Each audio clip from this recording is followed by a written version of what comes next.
Okay, Amy, I think perhaps if you wanna get things started. Yeah, of course. I am cautious of That's fine. Hopefully everyone can hear and see us. At the moment, we do have sound and video turned off for participants. So if you do have any questions, comments, want to say anything, then if you can just raise your hand, and then we will be able to see and respond to you, and you'll be able to speak if you need to as well. So, yeah, good morning, and thanks for taking your time out this morning to spend a little bit of time with us. We are running this session really to start talking about how we're dealing with the current COVID-19 crisis as marketing teams. So those of you who don't know me, my name's Amy Venables. I joined Redstor back in November now to head up the channel marketing team, working with Nathan Wilson, who a lot of you probably will know. We also have Celeste on the call, who is the head of marketing in SA, and she's responsible for both end user and partner marketing. And Gareth Case, our CMO, is on the call as well if you have any questions for him. So why are we running this session? So over the last few weeks, obviously things have changed hugely. As we know it, things are just not the same. One of our first thoughts was, do we change our strategy? How do we effectively market? How do we continue to reach out to prospects with everything so changed? And I've spoken to a number of our partners over the last few weeks and seen some common themes where there's some real unrest around strategies, tactics. How do we continue to be effective with our current customers, but also continue to grow at a time when, let's face it, cash flow is really imperative to companies at the moment. So, and do we put that on hold? Do we pull budgets? What do we do? So we sort of felt that this was a really good opportunity to bring our marketing community together and share kind of challenges, what we're doing, how we're dealing with it.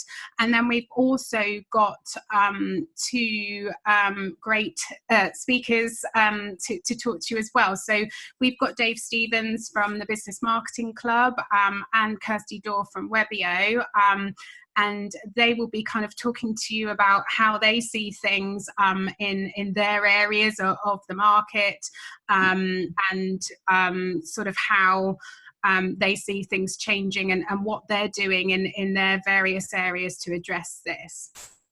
So in terms of the agenda, we'll have a session from Dave, a session from Kirstie, then we'll be asking for your questions, feedback, input. I'd love this to be as interactive as possible because it's really helpful for us to understand the kind of challenges that you're seeing and what plans you're putting in place. And then we'll move on to run you through how we're addressing the current challenges, what support we can offer you, and what things we've put in place to make sure that we can work together and support you at this time. So fairly informal. I think at any stage, if someone's got a question for Kirstie or Dave or for any of us, please do raise your hand and we'll be happy to talk to you. Just before we start with Dave, Celeste, I don't know if you just wanted to give a bit of a view. Obviously, you're in South Africa. You're a couple of weeks behind what's happening here. Yeah, indeed. Amy, thanks. So yeah, I mean, I think that's why we decided to invite both the SA and our UK partners to the session, is because even though SA, only we're in week 2 of our lockdown, we've immediately found that the struggles we're facing is quite similar. And we had to decide, the tactics we used to use in the past, are they still as effective? Is there ways that we could better them? And I think the real challenge in SA specifically last week still was for everybody just to get settled and get their sales forces settled so that the company can still carry on business as usual. And we found, especially with our partners, that they were struggling to get hold of people on the phone. And when they did manage to reach them on the phone, the message was the same. Listen, please just give us a few days time that we can just get our systems back up and running.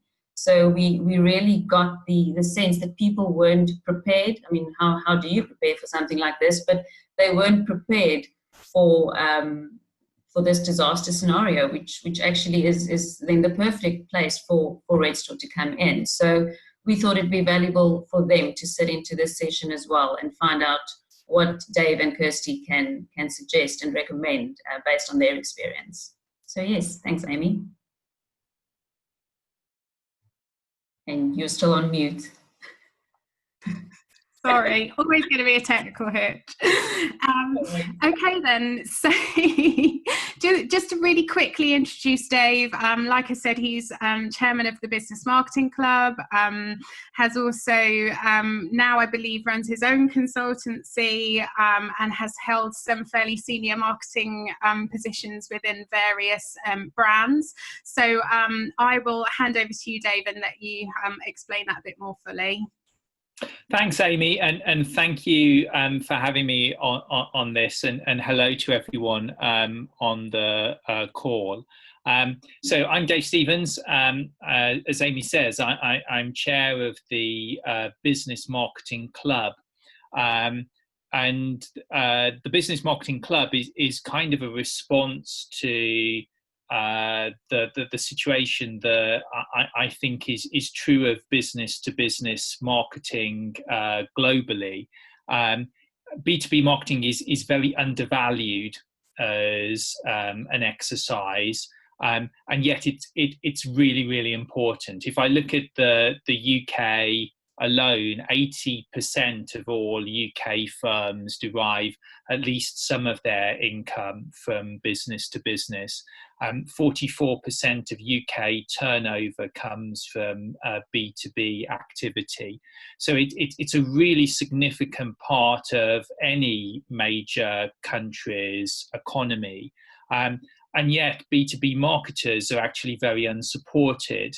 There are organisations like the Chartered Institute of Marketing or the Marketing Society or the IDM out there, but they fundamentally support the B2C market. And I found, and I've been a B2B marketer for 25 years now, I didn't find that those organisations were really talking to me, which is the reason why about 7 years ago now, I and a few others got together to set up this Business Marketing Club. It's a not-for-profit organisation, so we're not seeking to make any kind of money out of B2B marketers. It is run by B2B marketers for B2B marketers. So we like to think that we can provide the support that our profession really needs. We provide mentoring for B2B marketers, so we connect mentors and mentees. We produce thought leadership for the B2B marketing community. We used to do very, very popular face-to-face events. We don't do so many of those as of right now, but we do podcasts and we do webinars. And so we're adapting to this new way of working. And I'd urge you to look us up. We cater for marketers across the globe, even though we're based in the UK. So if you go to businessmarketingclub.org.uk, that's where you'll be able to find out a bit more about us. I think the reason Gareth was interested in my coming on this call was that 4 weeks ago now, the Business Marketing Club set up a webinar for B2B marketers about how to respond to COVID-19. And we've been holding those webinars on a weekly basis ever since, because the situation is fluid. It's really changing by the hour and by the day. How B2B marketers were responding to this 2 weeks ago actually is already out of date and less relevant. So what I'll do over the next sort of 10 minutes or so is share some of the findings that have come out of those webinars. We've been inundated with the response that we've had to those. We've had hundreds of people come in live on the webinar, and we're getting thousands of downloads on the recorded webinar after the event, and that's continued week on week.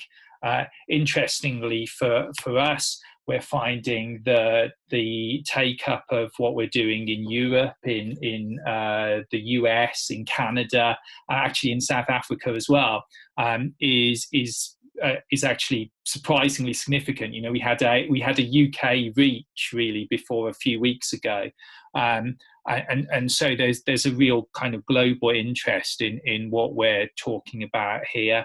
And what we're trying to do, we're not offering advice to anybody, we're just simply helping one another through with experiences as to how different parties in B2B marketing are responding to the crisis, and we're sharing those as we go along. So again, and I promise this will be the final plug that I'm going to give, but you should come and if you're able to either listen to a recording or come in on the webinars. They're every Wednesday at 4:30 in the afternoon British Standard Time, and you can access them. They're free. You can access them at businessmarketingclub.org.uk/podcast, and do look us up, and hopefully there'll be stuff there that is interesting and relevant to you.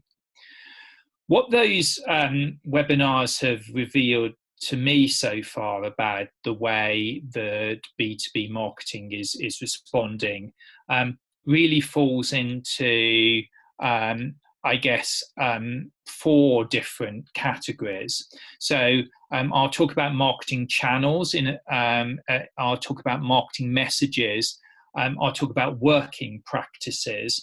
But first of all, I wanted to just make some kind of general points. So the first thing is there's a general recognition that there's nobody out there with all of the answers to this. This is absolutely unprecedented.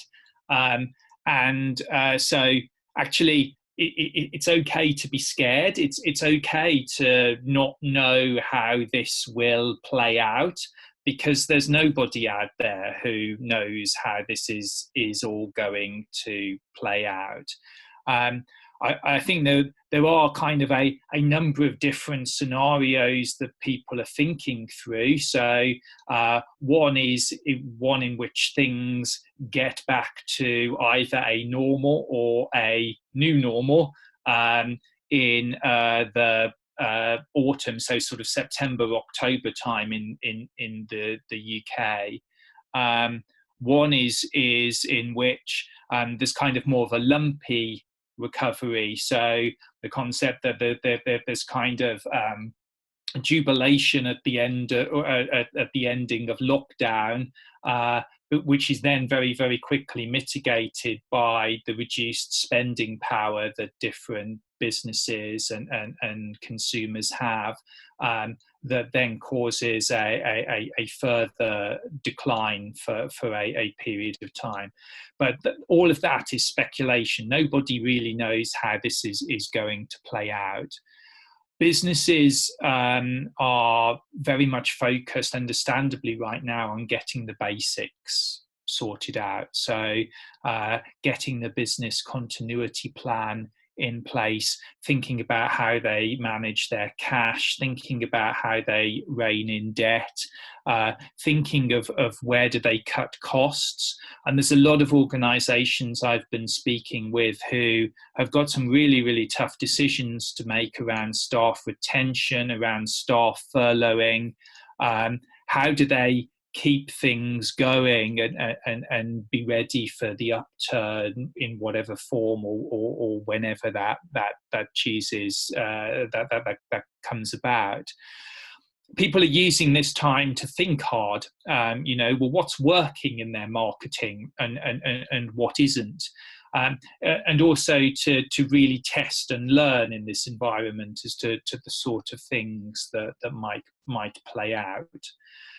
Even though there's a crisis and much turbulence, there's still a feeling of a need to have a marketing plan, and we've conducted polls with the people who've come on our webinars.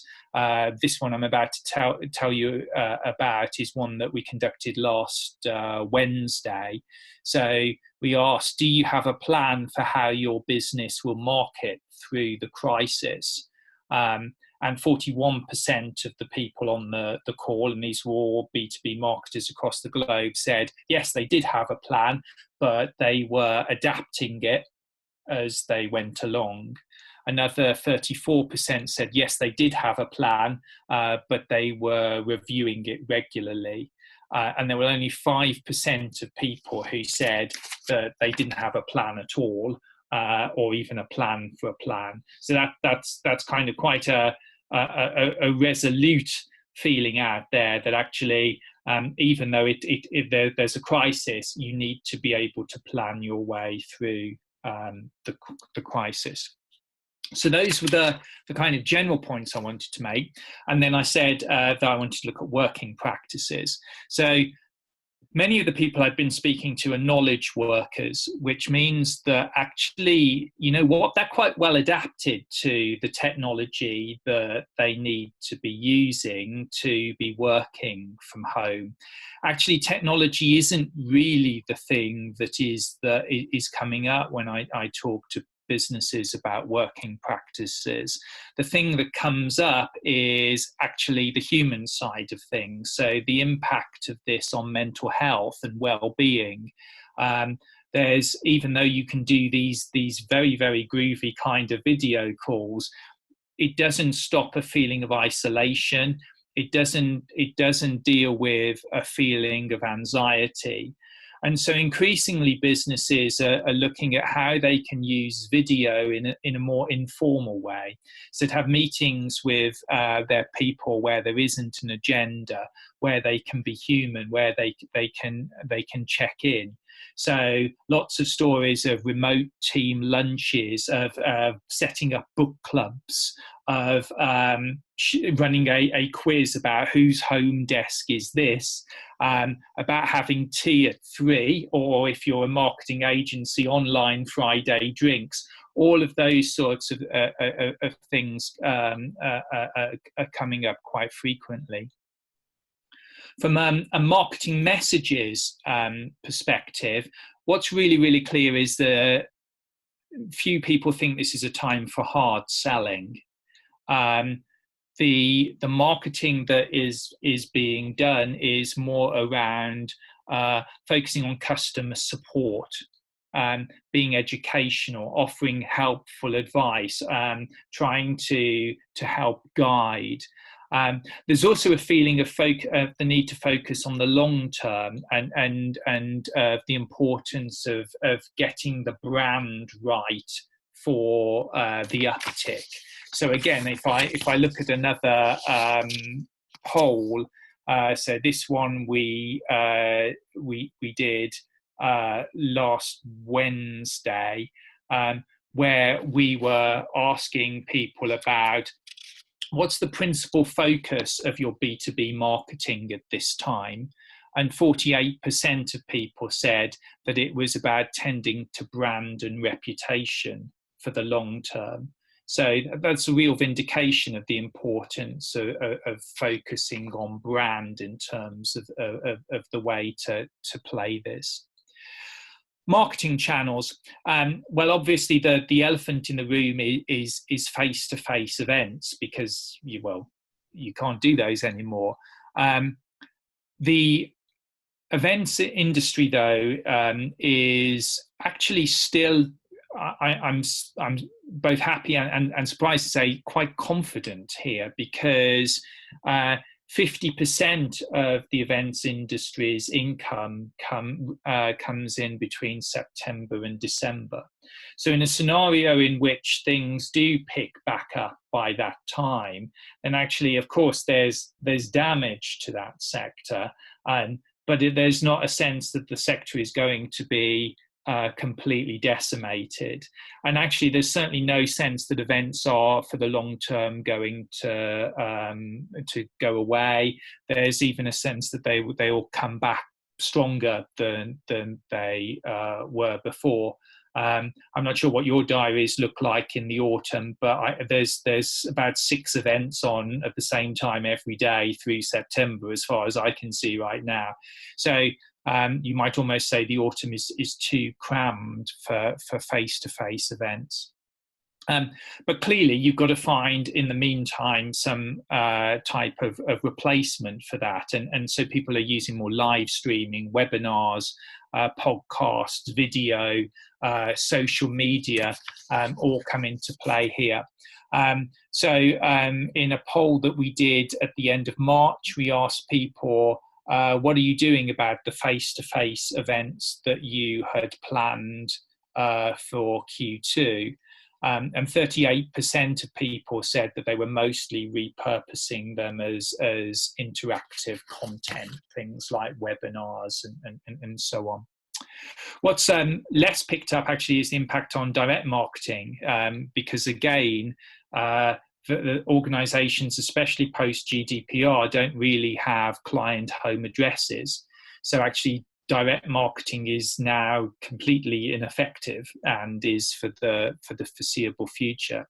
There's also an impact on PR, less effective when news organizations are really looking for stories around the virus, rather than around business per se. So definitely a need to refocus marketing channels towards live streaming, webinars, podcasts, that kind of thing. Definitely a change in marketing messages towards brand. Definitely a focus on of how to use video informally within working practices, and generally a sense that this is a time for planning and taking stock and having a plan. So hopefully that gives you a sense of the sort of things that we've been picking up at the Business Marketing Club, and I hope that's interesting to you.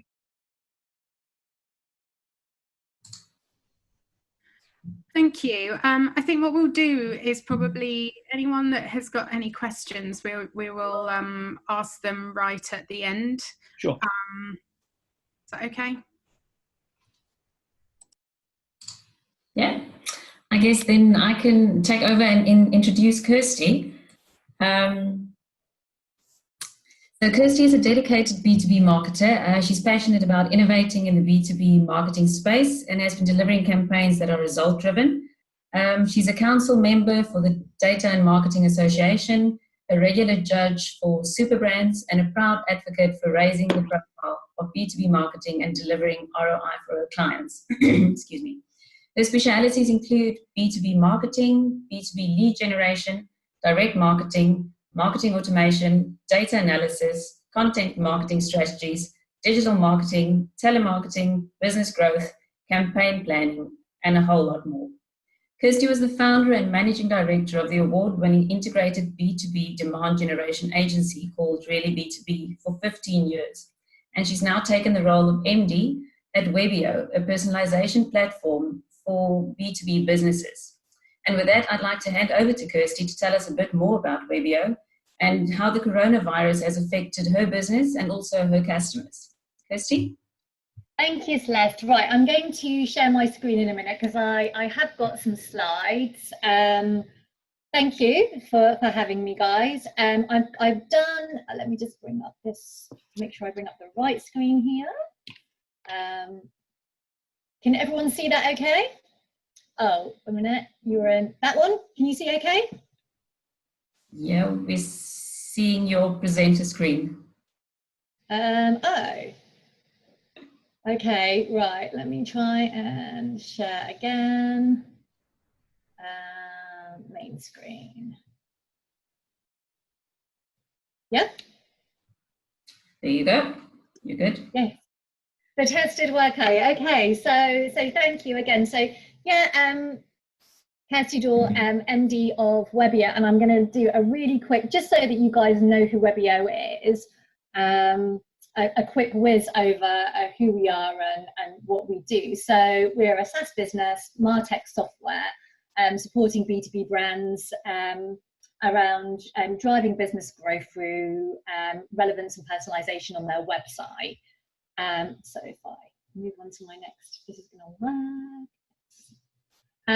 So yeah, we were lucky enough to win 2 B2B marketing awards last week. Those awards were supposed to be announced at a face-to-face event, which we were supposed to be going to, which probably would have driven some of the best opportunities for us this year.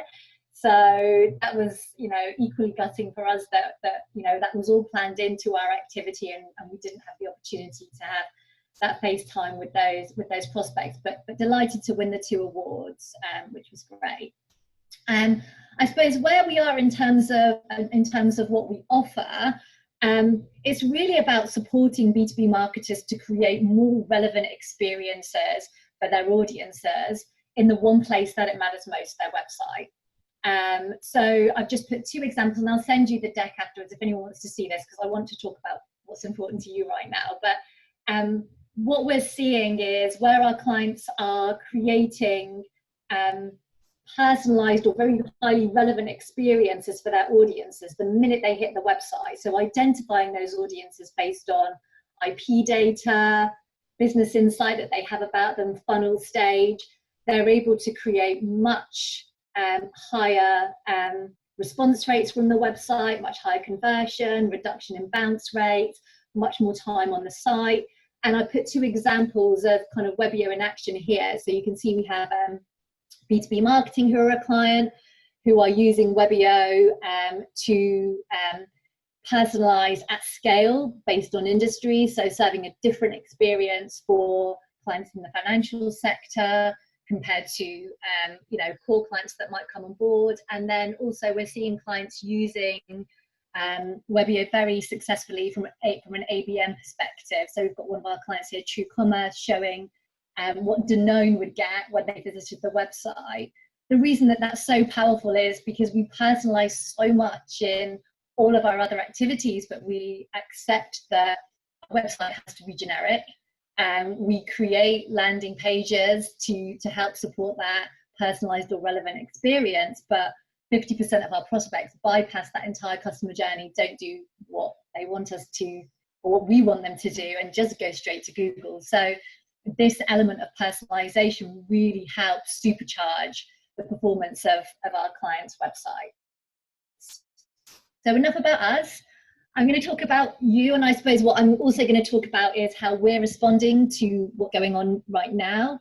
I think, unlike many of our colleagues in the B2B space, I guess we are lucky in that our business is a digital business. From a B2B marketer's perspective, the website is still there and is becoming a major driver in their marketing activities at the moment, whether that be from a retention perspective or just maintaining that strong brand presence. But we have lost out in terms of our own marketing activities because face-to-face events are a big driver for us as well. I think the feeling that we're getting varies from business to business that we talk to in terms of the marketers that we're engaging with.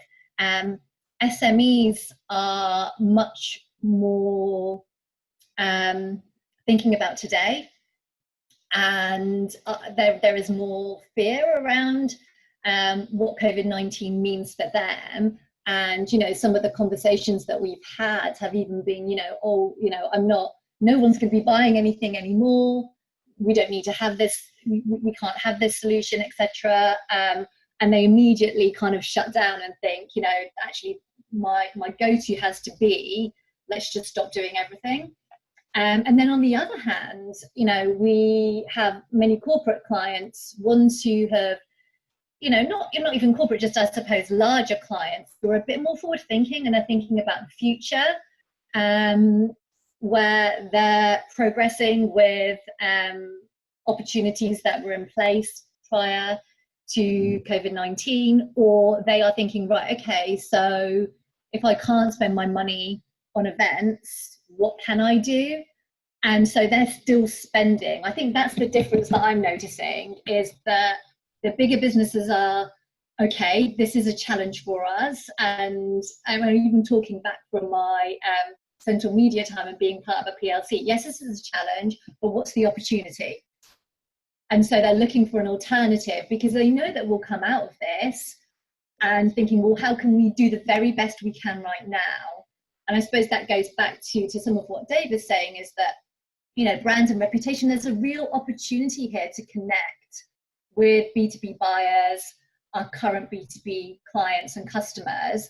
And that presents an opportunity to, you know, be remembered for that connection that we had with them during this time, rather than kind of shutting off and going, okay, well, let's just stop because, you know, nobody is ever gonna, you know, spend what we want them to right now. And that becomes a self-fulfilling prophecy. So I think, you know, it is always about what's the opportunity, and maybe the opportunity isn't lots and lots of new client acquisition, but there are others within the mix. And that's the difference in view that we're seeing from the larger, more forward-thinking clients compared to perhaps an SME audience. My advice to you guys would be, don't stop marketing. It just has to look different. You know, we need to talk to our prospects, our customers, because, you know, they are actually more isolated now, having less conversations as teams. So they're probably more susceptible to some of the messages that we give to them about our brands and our solutions. And from a marketer's perspective, I can also say that, you know, they want to be developing themselves during this time. So they're looking at new solutions, they're looking at new ideas. So think about that with your audiences. You know, how can I support them so that they are continuing to add to their own value as employees or members of a business during this time? And so as marketers, we need to think about, you know, it's more support rather than, you know, how do we sell? How do we generate leads? That can come and that can be part of it. And I believe there's always those opportunities there because we are genuinely seeing them. I can give you an example. I spoke to a client the other day, a very large business that does pest control. Pest control is still business as usual. So it's about finding the sectors where there are those opportunities and talking to those. And so it's honing your marketing down and then being supportive of those clients who maybe don't have the same opportunity or don't have that business as usual. What we're doing as a business is revisiting our personas. So this doesn't have to be a long drawn out exercise because, again, as Dave said earlier, what was in the plan and current last week is going to be very different this week. But we got the SLT together. I mean, we have personas, but we just sat down in a room and talked about, you know, we had the VP of sales in there, we had our head of customer success, and we had product, and we just talked about, okay, what is different for our customers now with the situation that they're in now? How do we need to support them differently? You know, their needs, challenges, issues, and drivers. Like, what keeps them awake at night today that was different to when we had our personas and we built our plan earlier on this year? And of course, it's totally different. They're worried about, you know, the ability to drive revenue. They're worried about their team. They're worried about the ability to innovate. And they're worried about what things are going to look like afterwards. So taking all that into account, we could then start to shape our strategy accordingly in terms of how we talk to them. And the other thing we also thought about is, where are they spending their time now as well? Because where we might have talked to them in a particular forum, you know, 3 months ago, actually, they're not there anymore. and how are they behaving differently? Like, what does their day look like? You know, are they, you know, do they have more time, like really early in the morning, because actually they're trying to, like me, get up super early and get in like 3 or 4 hours of work before my kids wake up? Are they more readily available in the evening? So could we adjust our campaigns and our activities to them to respond to that? And we took all of the insight that we had, and believe you me, this is not the most robust insight that we could have pulled together, because it's based on conversations, and we haven't been able to talk to every B2B prospect out there to confirm that this is exactly right, but we know that this is what our customers are saying to us. So then we took that and we reframed that into our current personas, so we could think about, okay, how do we talk to them differently now? So I would urge you, even if it's just a half a day, it's a great use of time to sit and think, okay, well, how can my technology solutions support my customers now? And, you know, if they can't, how can I help them now? And then that brings me on to kind of my next point. This is a real opportunity to help your customers. So we all as business leaders have good thought leadership in us. We know really useful stuff for our clients. And maybe, again, 3 months ago, the stuff that we were pushing out to them was around our products and our solutions. Well, let's take a step back and going back to those personas, say, what would my clients or my prospects find super useful today? What could I write about? And maybe your sales team who aren't getting ready, you know, getting through to clients in the same way as they were perhaps, you know, a couple of months ago, can take some of that on board and think, well, what could we put into marketing to get them to write about that we know our customers would find really, really useful? And again, some of the guys within your team who are experts, who maybe aren't talking to as many customers as normal, get them to write stuff.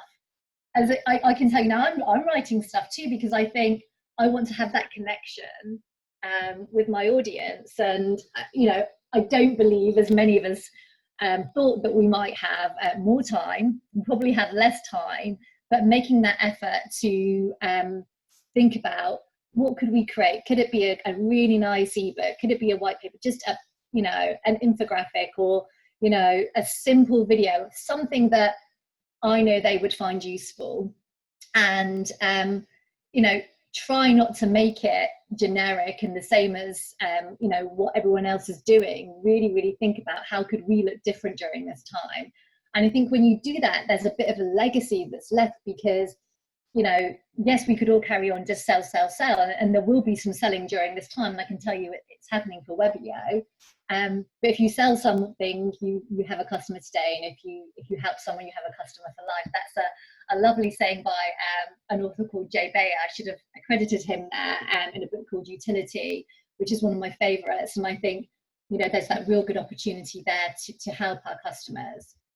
Help is more powerful. So this comes from actually the Gartner State of Personalization survey, and that says, you know, if we want to create campaigns for clients, we can do loads of whizzy stuff with, you know, personalization and, you know, and create lots of great campaigns that have a fantastic look and feel. But if we don't help them on their buyer journey, and whether that be just giving them something that's really useful, so that when they are interested in 6 months' time, they're going to come to you because you gave them that insight, you're much more likely to keep them and sell to them. And then the other thing that I thought you would find useful in here is, you know, ways that we can help our customers today. And again, this comes from, also comes from the Gartner State of Personalization survey, which says these are the types of help that our clients will find most valuable. So yes, today we can offer them a better deal. And actually, I think there is a real opportunity, if you're willing to support clients by doing some of the things that we're doing right now, which is, you know, we might give them some initial support with professional services that's free. We might give them their first onboarding month or onboarding 2 months free. Let's help them get a better deal during this time, because I think that would be really valuable to them. Let's help save them some time by getting to what they need to more quickly. So again, great insight, giving them information that they didn't have before, making the purchase process easier, making the purchase process less confusing. So working during this time on all of our interactions with them to support them, so that when they come out of this stage, they feel that more aligned to your business and the services that you offer. And so that brings me back to the content element of it. Write new content, put time into that, do it quickly. It doesn't, it doesn't have to be the most beautiful, witty looking piece, but it has to be current. It has to relate back to their challenges and the personas. Avoid generic. Even on my own marketing team said to me that they were going to write a piece around how to work from home successfully. I nearly it's just like the amount of stuff that's going on around that now, like that's not going to support you in being a thought leader as a brand. Like, think about something really specific that you could be known for during this time. Avoid that generic same old, and don't just vomit content for the sake of it.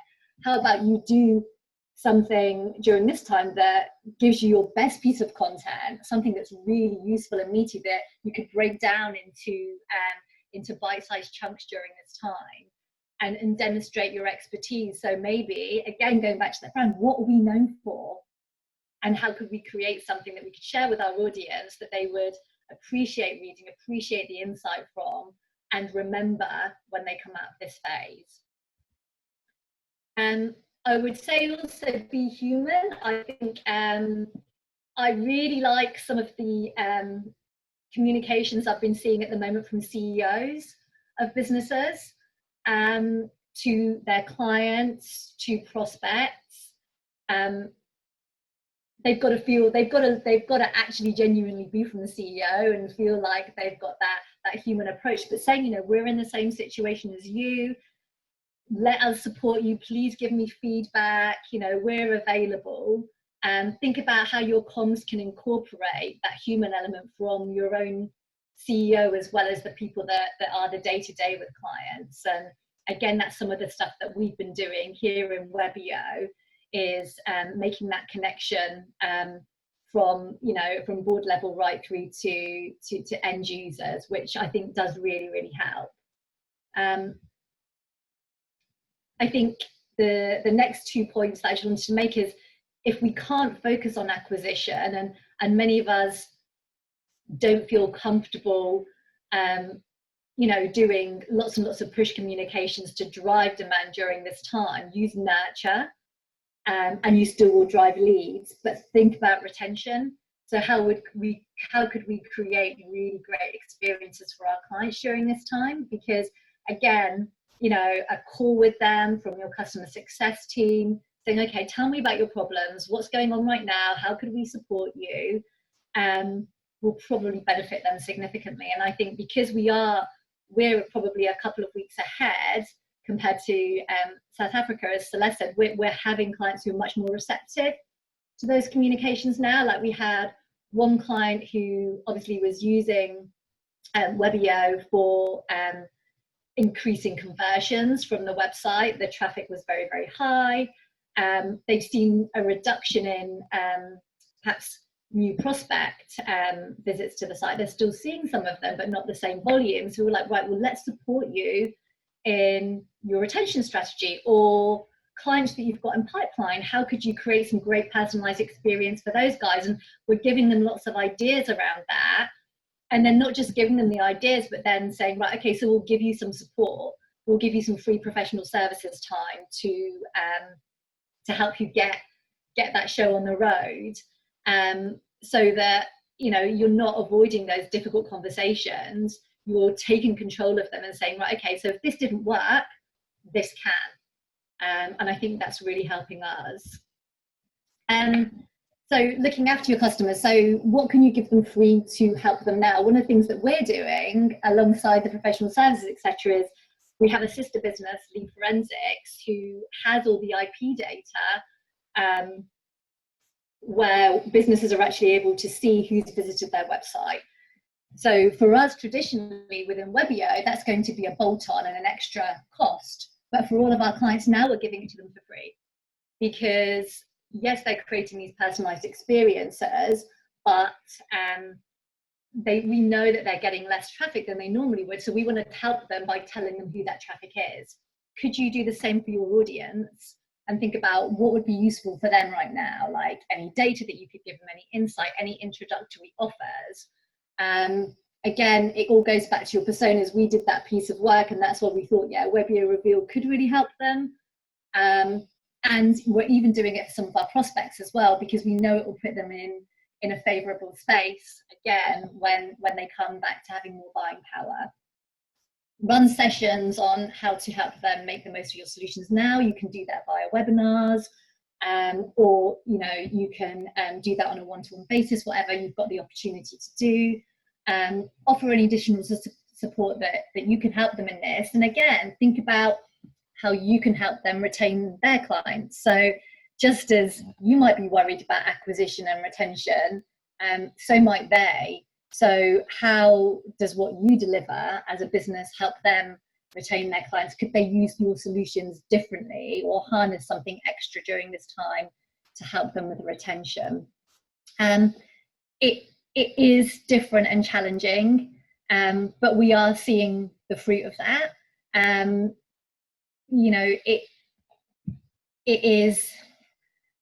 It's about one-to-one conversations where possible, talking to everybody from your existing customers right through to your prospects, but thinking about legacy. So I want people to think, how did Webbio respond to me during this time? Okay, in a way that I actually appreciated and valued, because I know we'll be in a much more favorable mindset with them when their spending power comes back. And I think that's your biggest opportunity.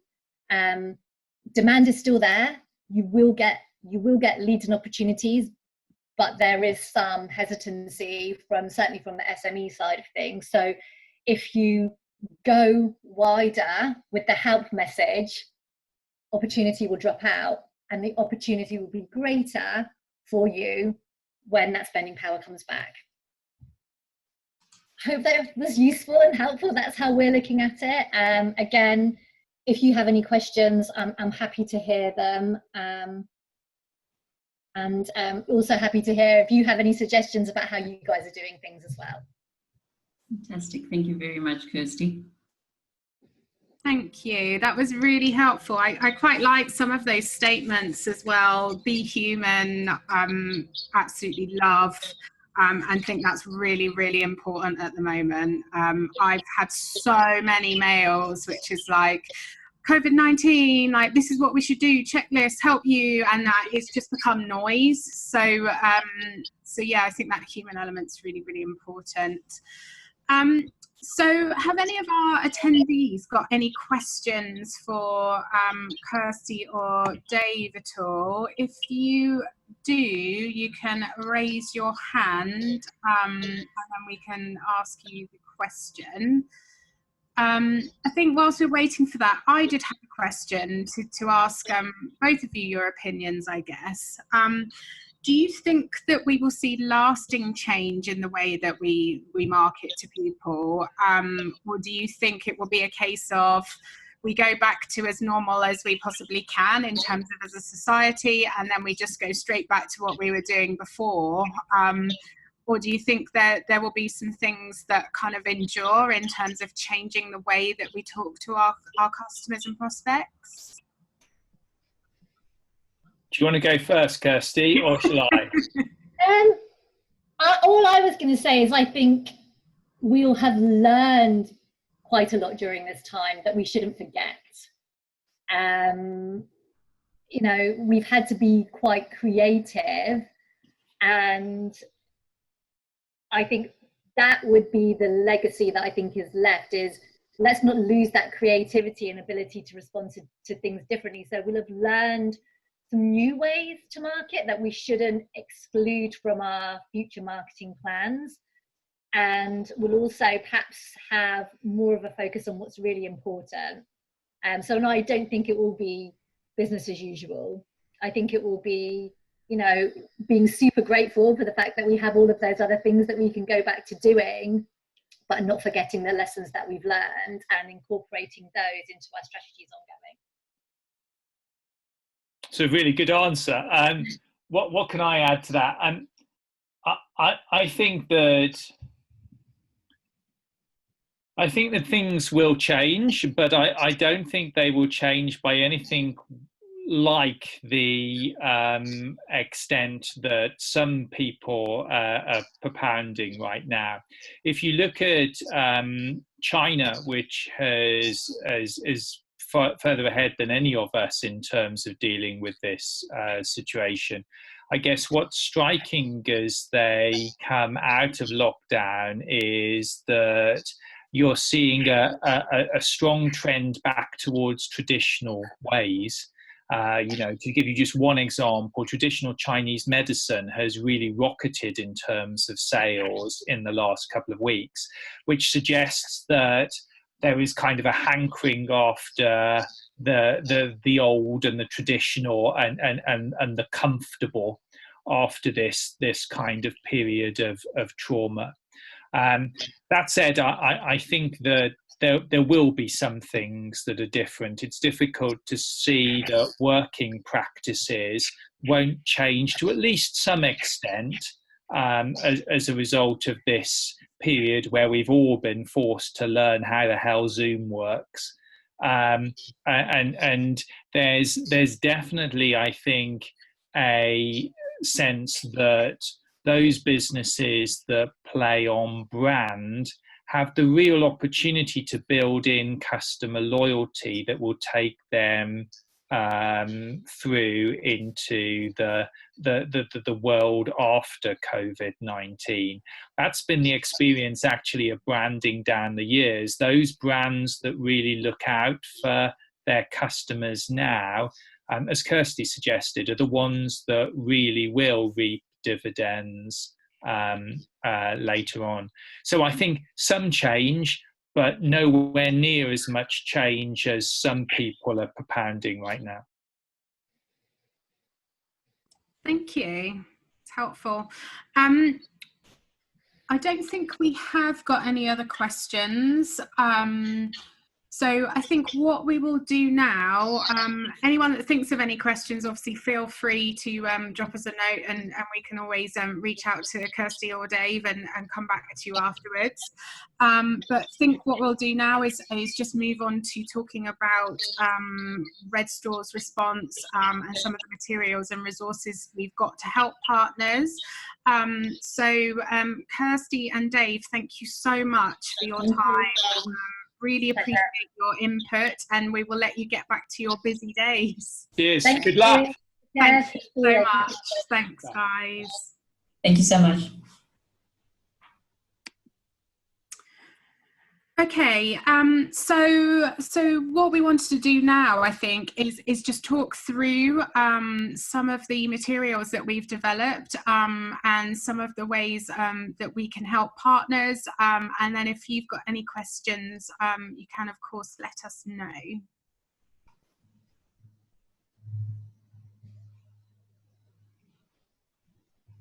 So, Celeste, were you going to talk through these, or do you want me to talk through? No, I'm happy to. I was just getting prepared for when you're done. Okay. I'm happy to carry on. Okay, so yeah, as Amy has mentioned, we've started working on a campaign plan to launch this week, which we're very excited about. And just to quickly show you and give you a bit of a glimpse to the resources that we've worked, or the collateral at least that we've worked on, but also the resources that we want to make available to you, our partners. So what I'll show you now, I just want to highlight, is that we can co-brand all of these collateral pieces like we've done in the past with some of your mailers or infographics and so on. But we can also support you in building campaigns. If there's something specific that you find that your customers find challenging at this time, and you'd like us to form a message, we could support you in building those campaigns as well. We can also use your content and integrate it with ours and produce a piece of collateral that we could share with your prospects. And then also we can help you with our resources that we've got available to support you in some call-out sessions to your prospects. So on this slide, you can see just some of the pieces that we've worked on. There's a DR checklist highlighting 5 key points that you need to look at for your DR plan. This is a Turtle document, so it's an online document that we could easily co-brand and share with you. We've also created an infographic with the 5 key considerations for keeping your business healthy. And we'll be sharing all of this on our social media from this week onwards. And as I said, we could easily co-brand it for you then as well. We've also created some email, some mailers, and the plan is to send an educational piece followed by a text-only piece in the following week as a follow-up. But again, we can work with that and use that to whatever is best for your audience.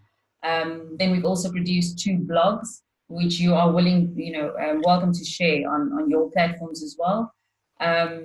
And I think that's just the start. As we create more, we will share that with you in the talks and the follow-up chats that I'm guessing we're going to have after this session. I mean, I'm not sure about Amy. I'm sure you will, but I'd like to have a catch-up with all of our South African partners and find out, is what you've seen here of value to you? Can you see how we can use this to target your audience?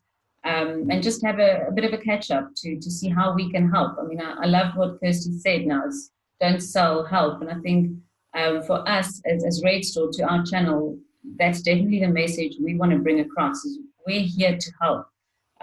We're all in this together. You're not in this situation on your own, and we don't want you to feel that we're kind of just leaving you high and dry and not showing any support. We want to offer our resources and tell you to please make use of us. We're here to help. Yeah, I would absolutely agree.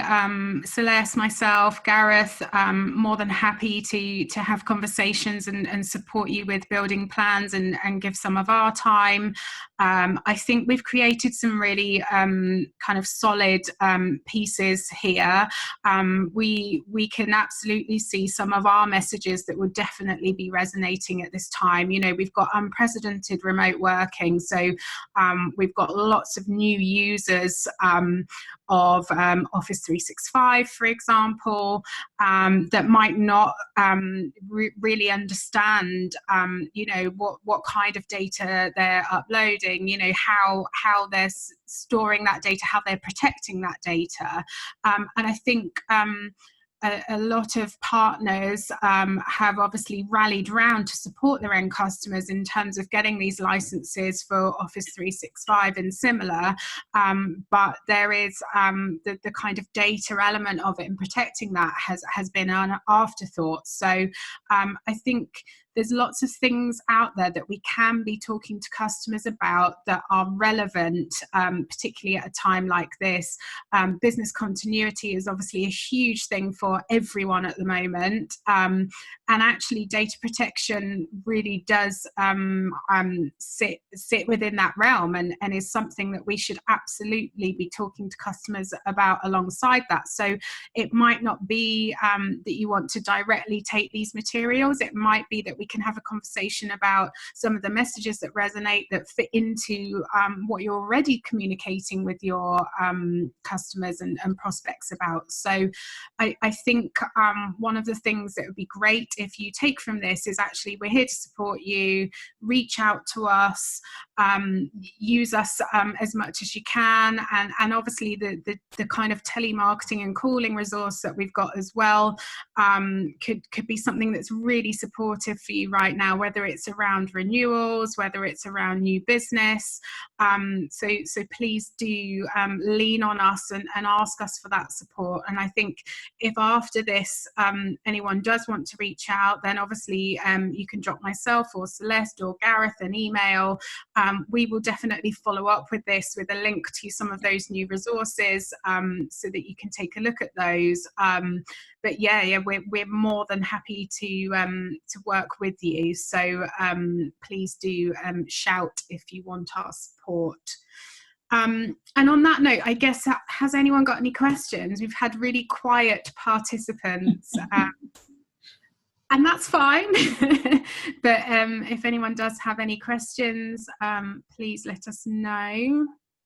Can't see any there. So like I said, look out for our follow-up email. Give us a shout if you need any help at all. Yeah, indeed. Thank you for your time. Yeah, thank you so much. All right, guys. Cheers. Thanks. Thank you for joining us. Bye-bye.